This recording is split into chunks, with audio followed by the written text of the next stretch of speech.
자리인 예수 그리스도 이름으로 떠나게 하시고 오직 성령으로 충만한 이 자리 되게 하여 주옵소서. 주님, 우리가 말씀 듣기를 원합니다. 이 시간 우리의 심령을 활짝 열어주셔서 나에게 하시는 말씀으로, 나의 삶에 실제화되는 말씀으로 채워 주옵소서. 감사드리며 예수님의 이름으로 기도드립니다. 아멘. 자리 앉겠습니다. 오늘 말씀 요한일서 3장 1절부터 3절입니다. 요한일서 3장 1절부터 3절.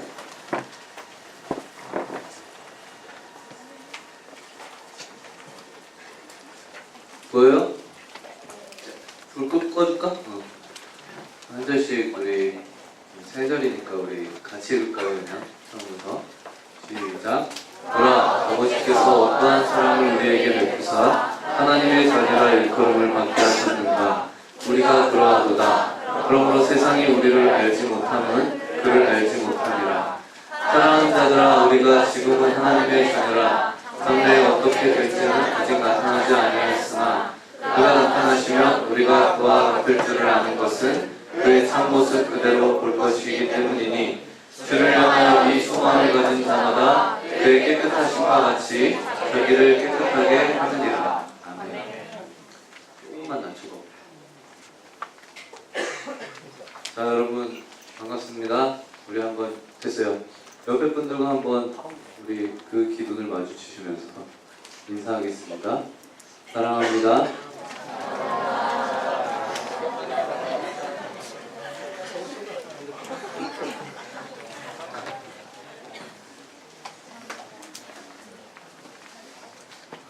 이 시간은 여러분께 좀 사과의 말씀 먼저 왠지 하고 싶어져가지고 그동안 제가 온 지 얼마 안 됐는데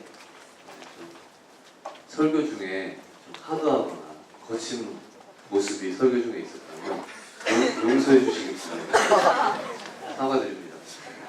사과드립니다. 이 정도.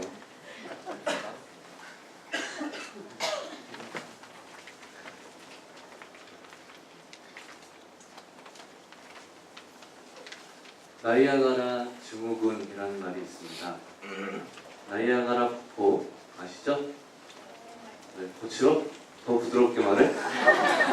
나이아가라 폭포, 큰 폭포 상류에서 뱃놀이를 하면, 그리고 그동안 설교가 너무 길었으면 죄송합니다. 용서해주시고 이제 짧아질 거예요. 안 돼! 감사합니다. 아쉬운 척해줘서. 어쨌든 나이아가라 폭포 그 상류에서 뱃놀이를 하면요, 물이 잔잔하게 이렇게 되게 흐른대요. 상류는.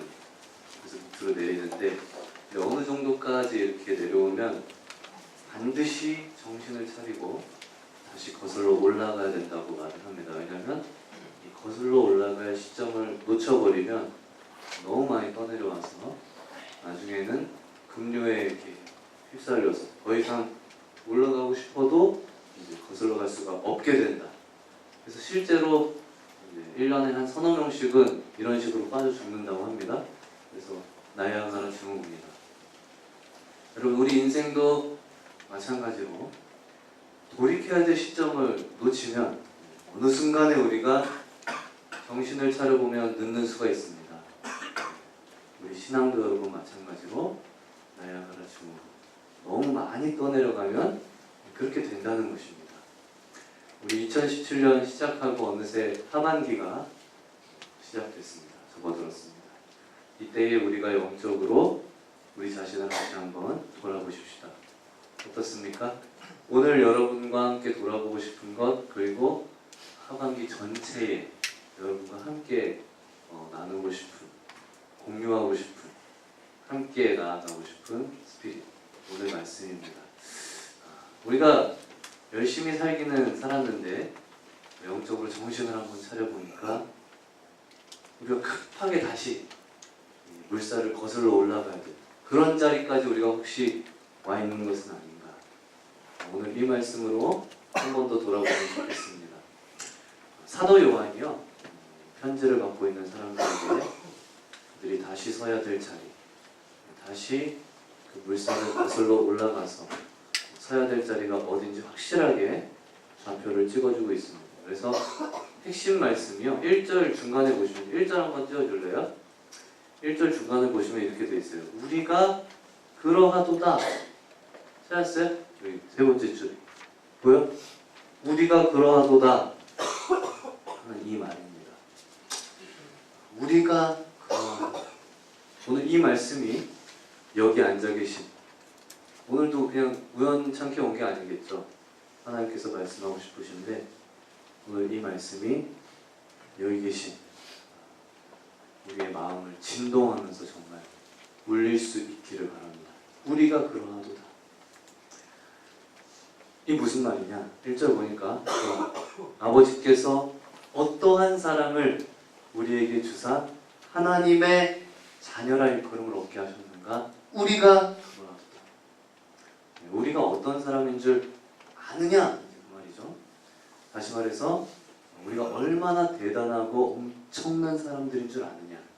우리가 바로 이런 사람이다 하는 것이 우리가 그러하도다 하는 말입니다. 그럼 우리가 이것을 다시 발견을 해야겠습니다. 2017년을 우리가 정신없이 가다가 그냥 맞춰서는 안 되겠고, 우리가 서 있어야만 하는 자리 바로 여기입니다. 바로 이 자리. 우리가 이런 사람이라. 자, 요한일서에 한 가지 주제가 있습니다. 그것은 생명력 회복입니다. 교회 생명력 회복. 왜냐하면 이 사도 요한이 노년에 사도 요한이 보고 있는 것은 벌써 교회가 이제 2세대, 3세대 이렇게 변하면서 영적인 이 생명력이 약해져 가고 있는 것을 사도 요한이 보고 있습니다.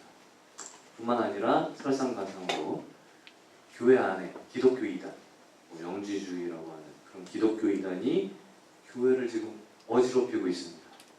이때의 사도 요한이 영적인 전투 명령을 하고 있는 것이 요한일서 1장, 2장 말씀이에요. 자, 싸워라는 거예요. 무엇을 위해서? 교회 생명력 회복을 위해서 싸워라.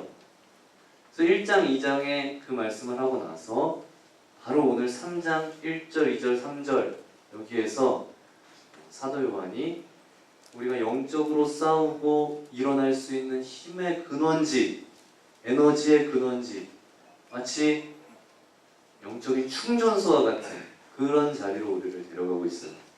자, 여러분 그 자리가 어디냐? 우리가 영적 싸움을 싸우고 힘을 낼 수 있는 근본적인 자리가 어디냐? 그 자리가 바로 오늘 성경이 말씀하는 우리가 그러하도다 이 자리입니다. 우리가 바로 그런 사람이다. 이걸 아는 자리, 이걸 확실하게 다시 인식하고 붙드는 자리, 다시 말해서 우리가 얼마나 엄청난 사랑을 받았는지, 얼마나 대단한 사람인지 그걸 아는 자리, 그것이 바로 사도 요한이 말하는 이 자리입니다. 이 자리에 서라고 말입니다. 자, 여러분 우리는 어떤 사람입니까? 우리가 그러하도다. 1절 우리가 다시 한번 살펴봅시다.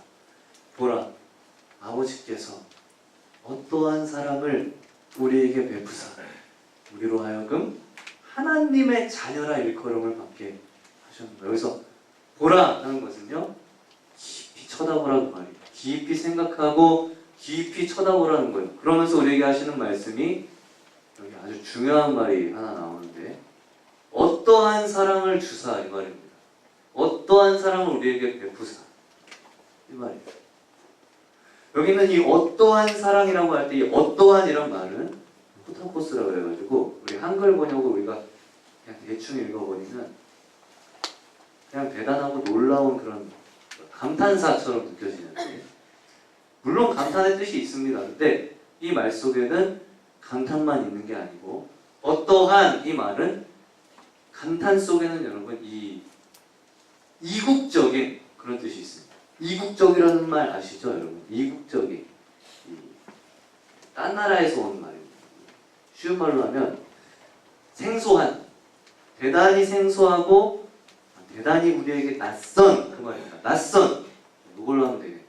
다시 말해서 우리가 이 세상에서 볼 수 없는 그 말이에요. 볼 수가 없는. 그러니까 예수님을 향해서 저가 어떠한 사람이기에 그렇게 할 때 그 어떠한이라고 하는 것은 이 세상에서 보지 못한 능력과 권세가 나올 때 생소하고도 이국적인, 이게 여러분 어떠한 사람 그 말이에요. 이해돼요? 네, 깨 있는 분들은 이해했을 거예요. 자, 우리나라에서 여러분 먹어보지 못한 과일을 먹을 때 이것은 생소한 과일이고 이국적인 과일이고, 오늘 성경 본문으로 표현하면 어떠한 과일 그래야 되는 거죠. 이거보다 더 어떻게 더 설명해, 그죠? 여러분 하나님의 사랑은 어떤 사랑인가 하면 여기에 어떠한 사랑입니다.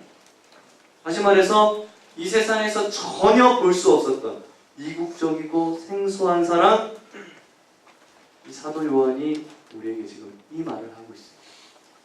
자 여러분, 이 말씀 우리가 깊이 한번 생각을 해보십시오. 이 말씀을 깊이 생각하기 위해서, 그렇다면 우리가 이 땅에서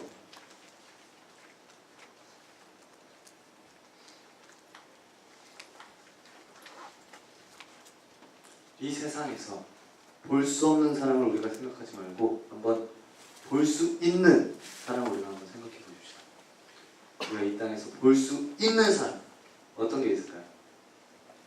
야, 너무 니네 좀 추워라 잠깐만. 너무 덥다. 왜 그러는 거야 도대체? 아까 좀 있니? 여러분, 우리가 볼 수 있는 사랑, 그 중에서 여러분 최고의 사랑은 어떤 사랑입니까? 내가 왜 자꾸 앞으로 나온 줄 알아? 바람 쐬려고. 여기 있고 싶다고. 부드럽게 얘기 좀 하게 해달라고.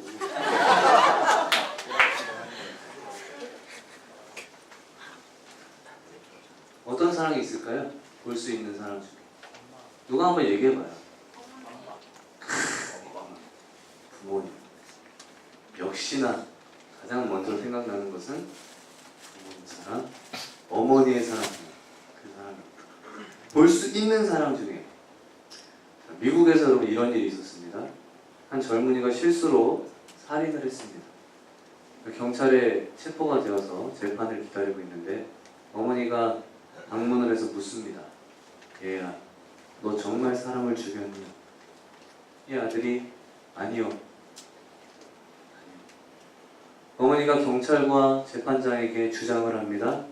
우리 아들은 사람을 안 죽였습니다. 그러자 재판장이 설득을 합니다. 어머니, 증거가 있습니다. 가슴이 아프지만 어찌할 수가 없습니다. 인정해야만 합니다. 아니요, 내 아들은 그런 사람이 아닙니다. 결국 사형 판결이 여러분 내려졌고 사형 집행을 기다리고 있어요. 목사님이 방문을 해서 이 청년을 만났습니다. 너 정말 사람 안 죽였냐? 죽였습니다. 그럼 왜 엄마에게 거짓말을 했냐? 엄마를 실망시킬 수 없었습니다. 그럼 어떻게 하면 좋겠느냐? 제 대신 목사님이 말씀 좀 해주십시오. 목사님이 이제 엄마를 찾아갔습니다. 엄마에게 당신 아들이 사람을 죽였습니다. 어머니의 대답이 여러분 어떤 대답이 나왔는가 하니까 나도 이미 알고 있습니다. 그러면서 하는 말이 내 아들한테 이 말을 전해주십시오. 내가 이미 알고 있지만 이 엄마는 여전히 아들을 사랑한다고 말해주십시오. 살인죄를 저질렀지만 내가 너에 대한 사랑은 변함이 없고 똑같다는 것을 말해주십시오. 너가 그럴 수밖에 없었다고 나는 생각한다고, 너를 믿는다고 말해주십시오. 여러분, 살인죄가 잘했다고 하는 것 아닙니다. 아들이 잘못한 줄 알지만, 죄인인 줄 알지만 끝까지 아들의 자리에 서주고 싶은 이 어머니 심정이죠. 마지막까지 아들을 떠나지 않는 이 어머니 사랑. 여러분, 부모의 사랑은 이런 걸 생각하면 우리가 이 세상에서 볼 수 있는 최고입니다. 위대한 사랑입니다. 제가 기저귀 한 1000번 갈아봤더니 알 것 같아요. 내 아들이 그걸 기억이나 할까? 그런 생각도 나면서 정말 위대한 사랑입니다. 조건 없는 사랑. 6.25 참전하신 분들이 하시는 말이, 전사하는 군인들 있잖아요. 죽어가는 군인들. 한결같이 마지막 죽기 전에 부르는 말이 어머니! 라고 불렀다고 하더라고요. 한경직 목사님 아세요? 되게 유명한 우리 한국교회 목사님이 90세가 넘으셔서 이 한경직 목사님한테 나타난 현상이 뭔가 하니까 기억을 잃어버리는 현상이 나타났어요. 우리가 치매라고 하는데 그렇게 영어를 잘하시던 분이 영어가 한마디도 생각이 안 난다고 말씀하세요. 영어를 다 잊어먹었습니다. 그런데 그분이 그런 간증을 했습니다. 영어는 한마디 생각이 안 나는데 또렷하게 생각나는 것이 있다는 거예요. 그게 뭐냐면 아주 어릴 때 어머니하고 주고받았던 대화는 다 생각이 난다는 거죠. 여러분, 사람 속에 얼마나 깊이 이 사랑이 박혀있나 하는 걸 우리가 알 수가 있습니다. 라디오 프로그램에서 제가 이런 간증 들은 적이 있습니다. 한 공군 중령님이죠. 공군 중령 간증인데 어머니가 부엌에서 일을 하시다가 실수로 화상을 입어가지고 하반신이 심하게 화상을 입었습니다. 가죽이 다 벗겨지고 가죽이 다 드러나가지고 고통이 이루 말로 다 할 수가 없습니다. 누운 자리에서 그냥 꼼짝을 할 수가 없고 조금도 이 자세를 옮길 수가 없을 정도의 이 고통. 그래서 이 아들이 어머니에게 어머니 얼마나 아프세요? 어머니가 하는 말이 1000번 죽고 1000번 사는 것 같다. 이렇게 말합니다. 이 세상에 이만큼 큰 아픔이 있는지 나는 몰랐다. 그러면서 이 어머니가 하는 말을 이 공군 중령이 평생을 잊을 수가 없다고 말합니다. 그게 뭔가 하니까 나는 요즘 기도하고 있는 것이 있는데 내가 지금 당하는 이 고통이 그냥 당하는 고통이 아니었으면 좋겠다. 내가 지금 당하는 이 고통이 만약에 너희들이 남은 생에 당할 고통을 내가 다 걸머지고 당하는 고통이라면 이게 얼마나 좋을까. 그 기도를 지금 하고 있다는 거죠. 그래서